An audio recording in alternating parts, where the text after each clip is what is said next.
Baik, ini adalah beberapa peraturan yang sebagai rujukan dari kajian ini adalah pertama adalah peraturan mengenai PEN untuk penanganan pandemi COVID.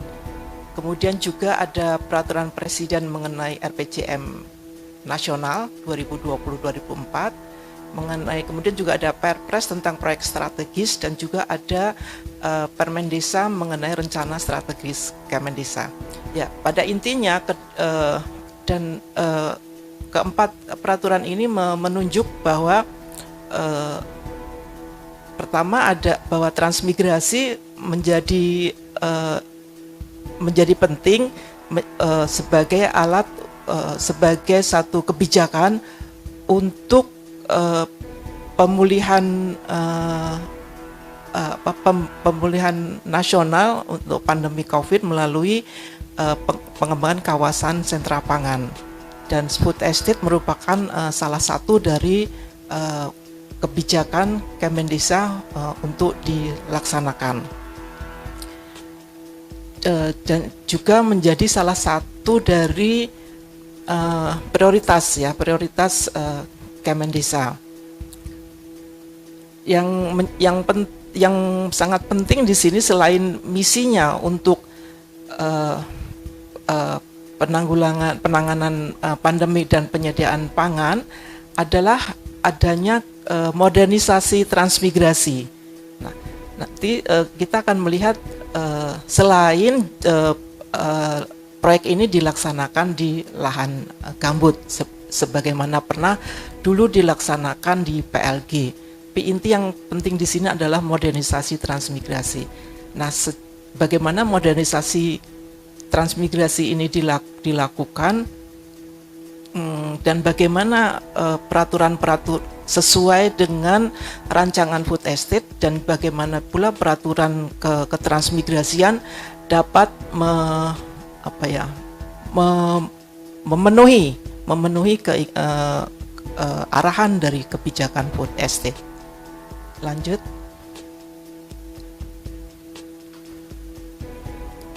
Nah, ini sedikit mengenai kawasan food estate.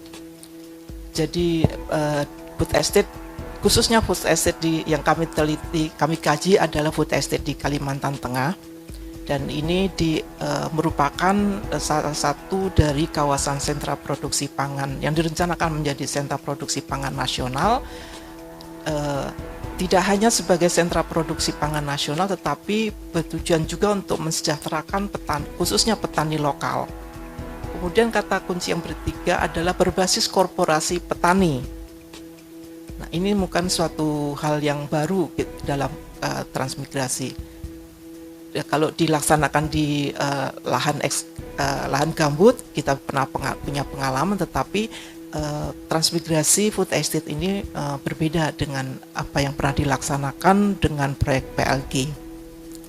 Kemudian juga kawasan ada di sana, di dalam food estate Kalimantan Tengah ini ada kawasan transmigrasi Lamun Tidadahup yang menjadi prioritas kementerian.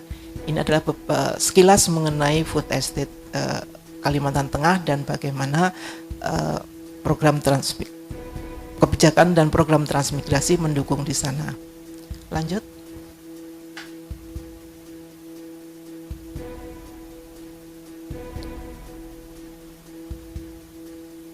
Nah, setelah kami berdiskusi dengan pihak yang berkepentingan, terutama Bapak dan Ibu yang ada di bertugas menangani bidang ketransmigrasian di lingkungan Kemendesa, untuk memfokuskan apa yang menjadi permasalahan kajian, dan ini sangat penting komunikasi dengan pihak yang berkepentingan karena karakter dari kajian kebijakan ini adalah dimaksudkan untuk memberikan solusi terhadap permasalahan kebijakan yang mungkin dihadapi oleh pihak-pihak yang berkepentingan.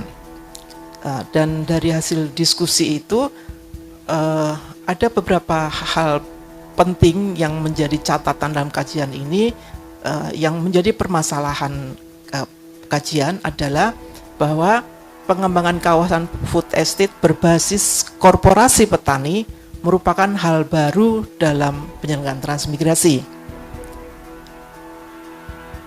khususnya di Kalimantan Tengah.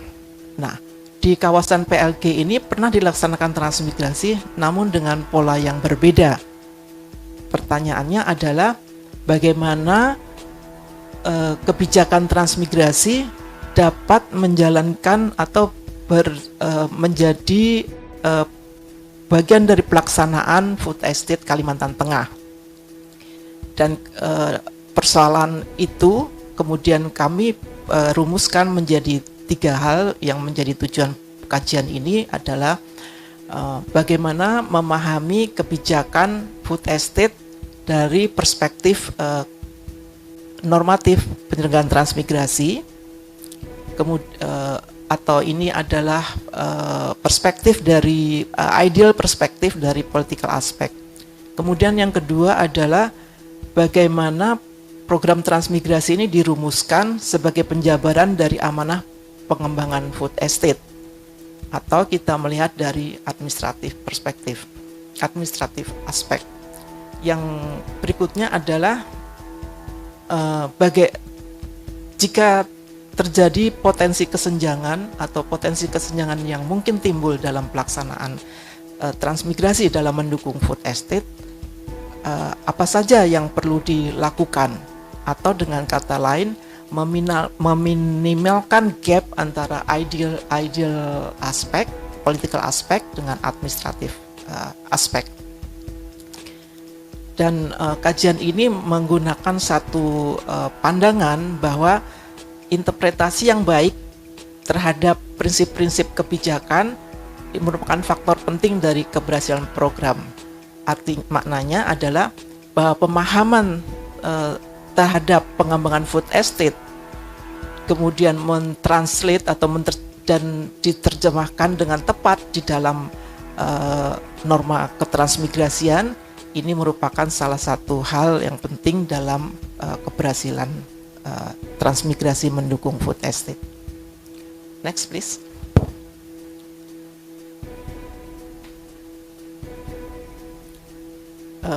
Jadi sesuai dengan persoalannya akan dilihat beberapa tujuan kajian, mengkaji konsep pengembangan food estate tadi dari perspektif transmigrasi, kemudian bagaimana program dan kegiatan dielaborasi dalam menerjemahkan pengembangan food estate tadi dari perspektif transmigrasi, kemudian mempelajari pelaksanaan dan menyusun rekomendasi untuk perbaikan pelaksanaan atau untuk meningkatkan kualitas pelaksanaan. Lanjut.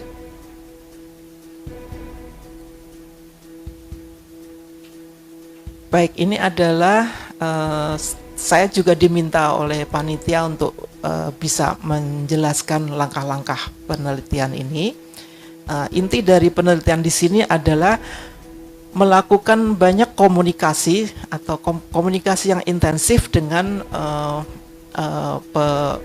pihak-pihak yang berkepentingan, terutama dalam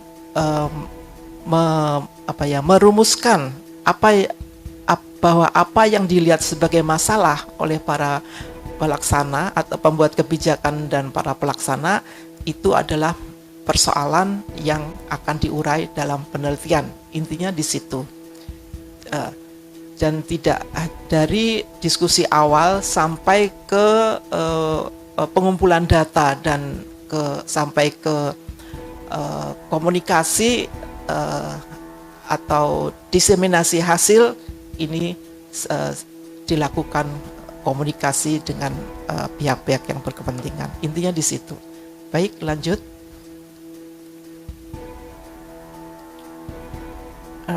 Ini adalah pendekatan teori untuk menjawab permasalahan yang sudah dirumuskan dalam penelitian.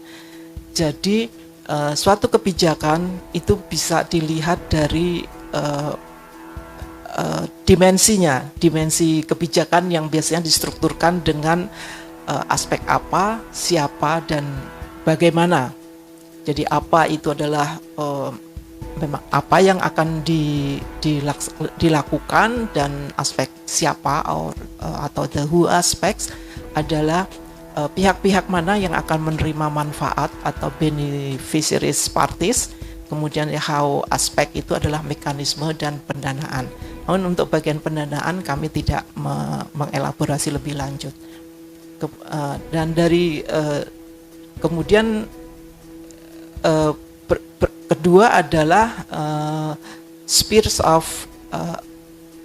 policy in operation. Jadi ini merupakan suatu dinamika kebijakan, bagaimana kebijakan itu tidak ternyata mempunyai suatu dinamika dari sejak diamanahkan sebagai political political instructions atau political mandat politik sampai ke pelaksanaan itu melalui suatu dinamika yang esensial di sini adalah bagaimana mandat politik itu diterjemahkan di dalam administratif aspek menjadi operasional aspek. Nah, jadi kedua pilihan-pilihan kebijakan dan juga dinamika kebijakan, keduanya itu diaplikasikan ke dalam kajian penelitian ini. Baik, selanjutnya.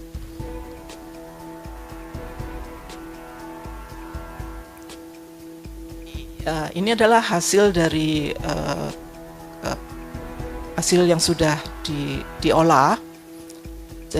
Jadi dalam kita coba melihat political level analysis, bagaimana food estate itu kemudian dipahami dari perspektif ketransmigrasian dengan menggunakan permen mengenai pola usaha pokok transmigrasi. Jadi keduanya, food estate maupun pola usaha pokok transmigrasi ini dilaksanakan sama-sama berbasis kawasan. Hanya saja nanti kita lihat dalam implementasinya bagaimana. Kemudian yang berikutnya adalah pada food estate bahwa usaha yang dilakukan itu adalah pertanian terintegrasi dan dalam sistem industrial. Nah, sementara di dalam pola usaha pokok ada pertanian terintegrasi untuk usaha primer, tetapi dia tidak dimandatkan atau tidak ada perintah di sana untuk sebagai satu sistem industrial. Sekunder dan tersier menjadi tidak secara eksplisit disebutkan. Baik, selanjutnya.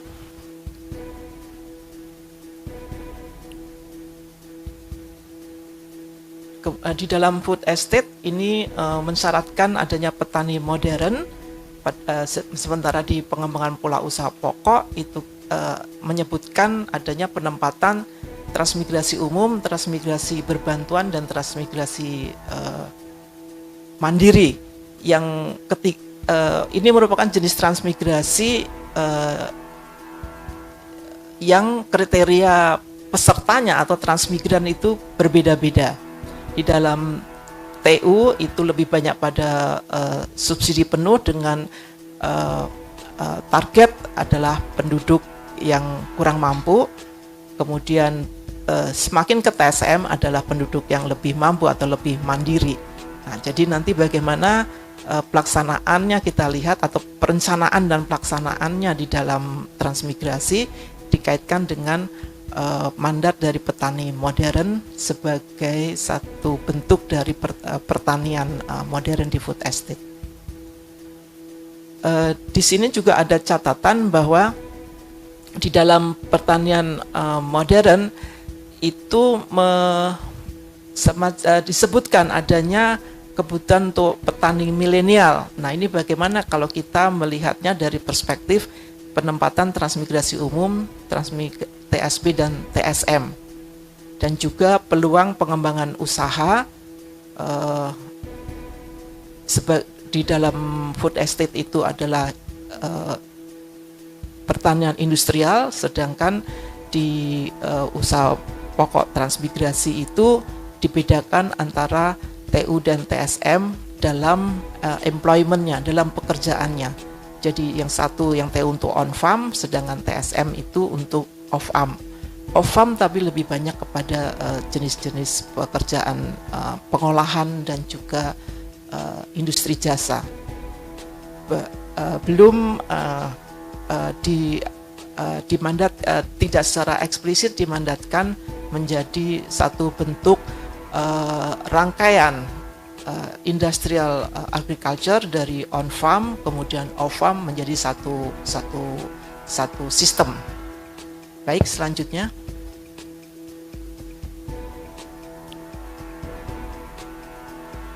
Ini untuk yang di how aspek untuk dimensi kelembagaan dan lingkungan. Nah, di food estate itu didesain untuk diaplikasikan sistem korporasi petani, sedangkan di pola usaha pokok transmigrasi, pengembangan pola usaha pokok transmigrasi adalah sistem kemitraan. Nah, sistem kemitraan ini tidak secara eksplisit menyebutkan sebagai satu korporasi petani. Jadi korporasi petani adalah suatu korporasi yang memang anggotanya adalah petani, sementara di sistem kemitraan ada relasi antara badan usaha dan juga transmigran sebagai pengusaha pelaku aktivitas on farm. Kemudian dari lingkungan, khusus untuk PLG ini di food estate menggarisbawahi perlunya hati-hati dengan adanya ekosistem hutan dan gambut yang harus dipelihara. Sedangkan di dalam usaha pokok memang tidak menyebutkan satu sistem gambut, tetapi di situ menyebutkan ramah lingkungan dan pendekatan ekodesign. Ekodesign untuk lebih kepada penataan ruang untuk usaha primer, sekunder, dan tersier.